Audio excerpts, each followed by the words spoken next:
तुम्हाला पण मैदा नको आहे, पण भटुरे तर खायचे आहेत. मग कशाचे बनवायचे? तर आपण गव्हाच्या पिठाचे बनवूया. आणि तुम्हाला तर दिसलंच असेल किती टम्म फुगली होती ही भटुरे पुरी. आणि चला मग आपण घेऊया थोडंसं गव्हाचं पीठ घेऊया. त्यामध्ये बेकिंग सोडा, बेकिंग पावडर, थोडीशी हे टाकूया आपण, दही टाकूया, त्यानंतर थोडीशी साखर टाकूया, त्यानंतर थोडंसं ऑइल आणि पाण्याने मस्तपैकी असा डो तयार करून घेऊया आपण. थोडंसं घट्टसरच करायचं. त्यानंतर अर्ध्या तासासाठी आपण आहे ना वल्ल्या फडक्यामध्ये झाकून ठेवणार आहोत ह्या पिठाला. त्यानंतर बघू शकता इतकं फर्मंट झालेलं आहे आणि इतकं छान पीठ तयार झालेलं आहे. आणि त्यानंतर मस्तपैकी असं त्याला मस्त लाटून घ्यायचं आहे. बघू शकता तुम्ही. आणि अशा पद्धतीने लाटायचं आणि तळायचं.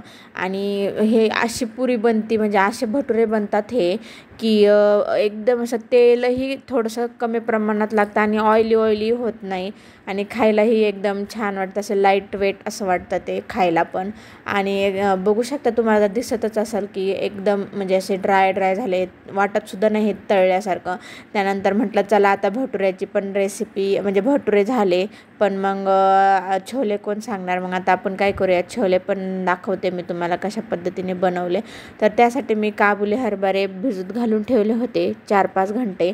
त्यानंतर एक कुकर घेतला, त्यामध्ये ते काबुली हरभरे आणि त्यानंतर थोडीशी हळद आणि ते खडे मसाले टाकून घेतले.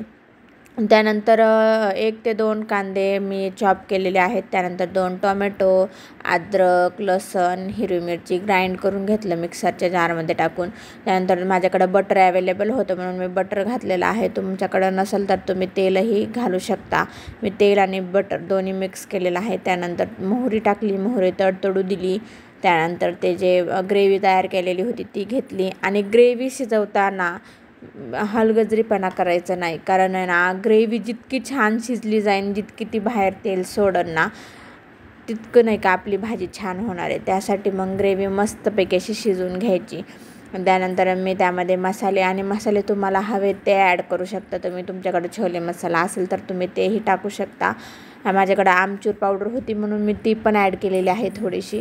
आणि त्यानंतर थोडंसं पाणी घालून, जे छोलेचं शिजवलेलं पाणी होतं ना ते गरम होतं म्हणून मी थोडंसं घालून त्याला ग्रेव्ही जोपर्यंत छान तेल सोडत नाही किंवा छान शिजत नाही ना तोपर्यंत मस्तपैकी असे ना शिजून घेतलेलं आहे त्याला. बघू शकता तुम्ही, तुम्हाला व्हिडिओमध्ये दिसतच असेल. आता आपल्या ग्रेव्हीनी ना तेल सोडायला चालू केलेलं आहे. आणि जितकी ग्रेव्ही शिजवण ना तितकं ते छान होतात छोले.